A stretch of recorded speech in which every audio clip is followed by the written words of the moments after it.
वज़ीर-ए-आज़म नरेंद्र मोदी जम्मू कश्मीर के दौरे पर हैं। सबसे पहले वो लेह पहुंचे, जहां उन्होंने CIBS हॉल में खिताब किया। प्रोग्राम में जम्मू कश्मीर के गवर्नर सत्यपाल मलिक भी मौजूद थे। पीएम मोदी ने अपने खिताब में कहा कि लद्दाख बहादुरों की जमीन है जिन्होंने मुल्क की खिदमत की। पीएम ने मजीद कहा कि लेह के अवाम की परेशानियों को दूर करने की हम कोशिश कर रहे हैं। लेह में 5 नए ट्रैकिंग रूट खोले जाएंगे।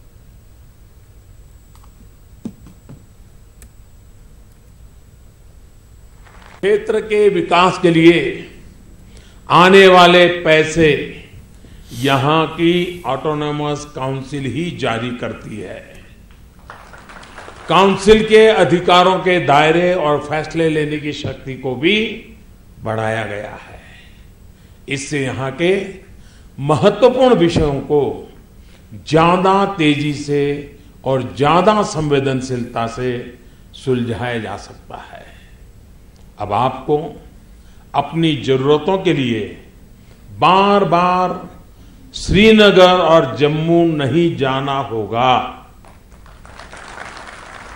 लेकिन ज्यादातर काम यहीं लेह और लद्दाख में ही पूरे हो जाएंगे। साथियों, केंद्र सरकार सबका साथ सबका विकास के मूल मंत्र पर काम कर रही है। देश का कोई भी व्यक्ति, कोई भी कोना विकास से अछूता ना रहे, इसके लिए ही सबका साथ सबका विकास का मंत्र लेकर के हम पिछले 4.5 से लगातार दिन रात कोशिश कर रहे हैं। मैं यहां के लोगों को ये विश्वास दिलाता हूं कि लेह लद्दाख करगिल के विकास के लिए कोई कोर कसर बाकी नहीं छोड़ी जाएगी। दिल्ली में बीजेपी सदस्य अमित शाह ने भारत के मन की बात मोदी के साथ प्रोग्राम में खिताब किया। अपने खिताब में उन्होंने हुकूमत की हुसूलियाबियों को उजागर किया। वहीं अमित शाह ने कांग्रेस को सख्त तनकीद का निशाना बनाया। प्रोग्राम में मरकजी वजीर बराए अक़लियती उमूर मुख्तार अब्बास नकवी भी मौजूद थे।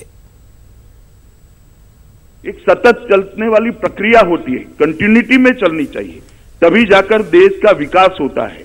और ये 5 साल की सरकारों ने इस देश को 30 साल तक बहुत पीछे धकेल दिया। मित्रों, देश का भाग्य ही था कि 2014 में देश की जनता ने एक बड़ा फैसला लिया। 30 साल के बाद किसी एक पार्टी को पूर्ण बहुमत देने का काम किया। श्री नरेंद्र मोदी के नेतृत्व में भारतीय जनता पार्टी की सरकार बनी। आजादी के बाद पहली बार किसी गैर कांग्रेसी दल को पूर्ण बहुमत देने का काम देश की जनता ने किया और मैं मानता हूं इस फैसले ने देश को बहुत बदला है। वहीं वजीर दाखिला राजनाथ सिंह ने भी भारत के मन की बात मोदी के साथ नामी प्रोग्राम में खिताब किया। कि स्वतंत्र भारत के इतिहास में, चूंकि मैं भी एक किसान परिवार से आता हूं, स्वतंत्र भारत के इतिहास में 1.5 गुना कीमत देने का काम, यानी मिनिमम सपोर्ट प्राइस देने का काम पहली बार मोदी जी के नेतृत्व की सरकार ने किया है।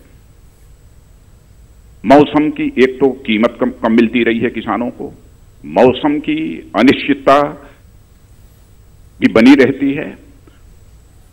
इस संकट से निपटने के लिए भी फसल बीमा योजना लागू करना, फर्टिलाइजर्स की उपलब्धता को सुनिश्चित करना, यह सब सारा काम तो किया ही।